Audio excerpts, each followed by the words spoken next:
Good morning, good afternoon, or good evening, my beautiful hot messes. My name is Mistress Lavender. And today I'm reading Rich AF by Vivian 2. I'm on page 186, so let's begin. I'm starting at municipal bonds. Can be a great option if you like the idea of supporting your local community, / maybe getting some local tax advantages, depending on the bond. If you're okay with a tad more risk in your bond life, you can also take a look at high yield bonds. These are issued by companies with lower credit ratings that are a bit riskier to lend to, but as a result, they'll offer you a higher interest rate in return. Because bonds are overall much less risky than other asset classes. There is particularly no person that bonds don't make sense for. But unless you're 5 minutes away from retirement, you probably don't want all your investment money going into bonds. Yes, they're lower risk, but they are lower in return. And if you have a good long while for your money to grow, you're better off putting a large chunk of your investment capital into equities with greater earning potential and, yes, greater risk. But wait, Vivian, you might be saying, equities are stocks, right? I thought you said I shouldn't pick individual stocks myself. So if I'm not buying individual stocks and I'm not going to be all bonds all the time, literally what else even is there? Friend, I am so glad you asked. Funds. A fund is an asset essentially made up of tiny little pieces of other investments. Funds might have some stocks, some bonds, some other assets thrown in there. Basically, if buying an individual stock or bond product is buying a box of Snickers for Halloween, investing in a fund is like buying a big multi-packet bag of assorted candy. Oh, that makes sense. That was a good analogy. And that's what makes funds so awesome. You're diversifying your risk, buying lots of different candies. And you only have to pick out one asset, the multi-pack. If Snickers don't end up being popular this year, your bag won't be a big waste. Now, just like there are different variety packs of candy in life, there are also different kinds of funds. There are two primary things that determine what kind of fund we're looking at. First is the obvious one, which is the context of that variety pack. For example, an equity fund is just a basket of different stocks, while a bond fund is a basket of a bunch of stocks. The other factor is whether a fund is an exchange traded fund, EFT, or a mutual fund. Both EFTs and mutual funds are multi-packs of investments, and they can have similar context inside. The major difference is in how they're put together and how you buy them. With an EFT, you invest by buying a number of shares of that fund, kind of like you do a stock. Since most EFTs are pegged, aka tracked, to the performance of a particular index like the S&P 500 or the NASDAQ, etc., regional market like the US, Asia, Latin America, or sector like tech, energy, or real estate. They don't need a human person there to monitor them, and they trade all day just like a stock, with the price fluctuating constantly. With mutual funds, you're investing with a minimum dollar amount, so no matter what the share price is, you have to buy in with at least X amount of money, usually a few $1,000s, most, but not all are actively managed, meaning that there's a person at desk somewhere responsible for monitoring the investments in the basket and swapping stuff in and out trying to beat the market. This means mutual funds are only priced once a day, after the market closes and the human person monitoring is done for the day. Oh my. EFTs versus mutual funds. Pros of EFTs. Minimum investment is cheaper, lower rates, great for beginners with less to invest up front. Pros of mutual funds. Can schedule automatic investments every week, monthly such whatever. Not possible with EFTs. Includes set in and forget it target date funds. More of this on page 212. Also great for beginners who meet the minimum buy-in. Cryptocurrency. Let me say this up front. You should not put anything into crypto that you aren't willing to lose.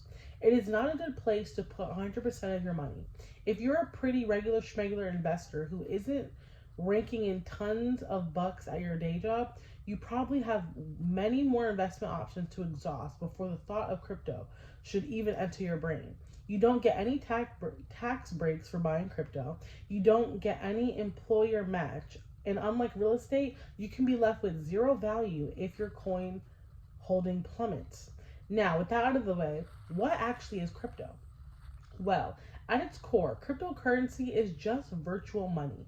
It's based on a network of computers that keeps accurate records of transactions called a blockchain, which allows it to be sent to peer to peer transactions with no banks butting in or charging fees.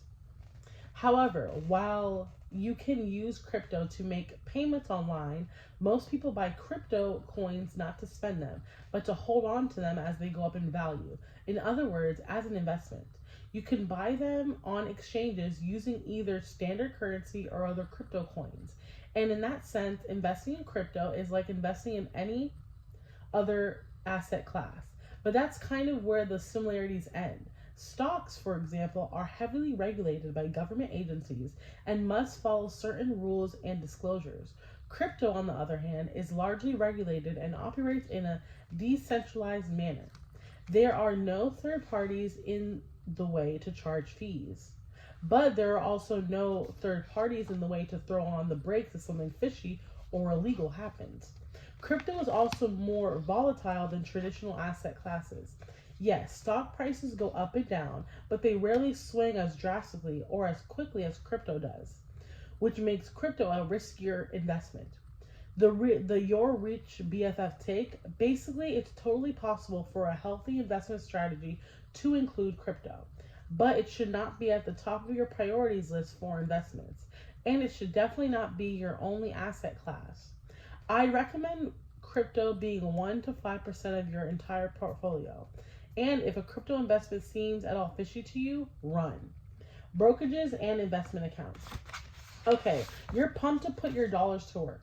You've learned all your asset classes, and you've got some money you want to put into the market to make more money. But like, how? I'm on page 190. Well, if you recall the beautiful flow chart on page 168, you're going to open up an investment account and you're going to do it at a brokerage. A brokerage is a company that basically acts as a middleman to help you buy and sell investments. You'll open up an account with one of them, contribute some cash, and then pick out the investments you want to buy with that cash. Your brokerage will handle making that transaction, keeping the actual assets you've invested in, stocks, mutual funds, etc. If your account and tracking how much those assets go up and down in value, your brokerage can also give you advice on what investments might be a good fit based on your financial goals and risk tolerance. Basically, that's where all the investment magic happens. Traditionally, brokerages used to charge customers commission on every trade they made, as well as offered a ton of services like research, access to trading ideas, and a wide variety of investment accounts to choose from. All of which was fine if you wanted those things, but otherwise just kind of made the cost of entry pretty expensive. If you were only investing small sums of money, those commissions and other costs could basically wipe out your gains. With the introduction of no-cost brokers like Robinhood, however, those legacy firms got disrupted. The new kids on the block weren't charging commissions, but were offering access to buy and sell the same things. Suddenly, average people could start investing way easier and cheaper, and the old guard was spooketh. The legacy brokerage were forced to cut their commissions to zero so that their smaller dollar customers wouldn't jump ship while keeping the benefits they previously offered. So their big boy investors wouldn't make a stink. So the TL and DR on brokerages is that you can now pay spirit prices and get first class service. There's basically no reason you should be paying money to make a trade anymore. And if you're not paying for trades anywhere, you might as well put your money where you can get access to the most resources and tools to learn. That said, I don't want you to get paralysis by analysis. Ooh, a bar. There's no such thing as the best brokerage, only the best brokerage for you. So poke around on their user interfaces, websites, apps and websites, and just pick the one that you feel most comfortable navigating. And if you like my recommendations or don't know where to start, head to Rich AF Club and take my handy dandy "Which brokerage should I use" quiz. Once you sign up with a brokerage, you're going to open up an investment account, and that's probably where you're going to be hit with a lot of nonsense: 401k, 403b, IRA, HSA. If you're reading this list and you go, OMG, what the F? Then you're welcome. I don't want a single person who looks at the alphabet soup of investment account options to instantly think, yes, this makes complete and utter sense and are named exactly for what they are and do. But it's also not that complicated once you go down to what it actually means. First of all, again, all the fancy numbers and acronyms up there are just different kinds of investment accounts. If your investments as your assets are your wallet, phone, lip gloss, water bottle, etc., then your investment account is like a tote bag that holds them all in one place. Second, each kind of account serves a slightly different purpose and has slightly different advantages. Again, kind of like a tote bag. Like, yes, a cute cotton tote from an indie bookstore and an ugly reusable grocery bag both technically hold things in them, but only one of them is a reasonable swap in for a purse, right? You know which one to grab depending on what you're planning to do with the bag. And how do you do that? Well, each kind of investment account is used for a specific purpose, scenario, or type of person. And I'm outline the benefits of each. This is far from an exhaustive list. But these are some of the most common options that will be available to and make sense for beginner investors. And with that in mind, everyone can go get some kind of tax break by investing for retirement. So everyone should have a retirement investment account, period.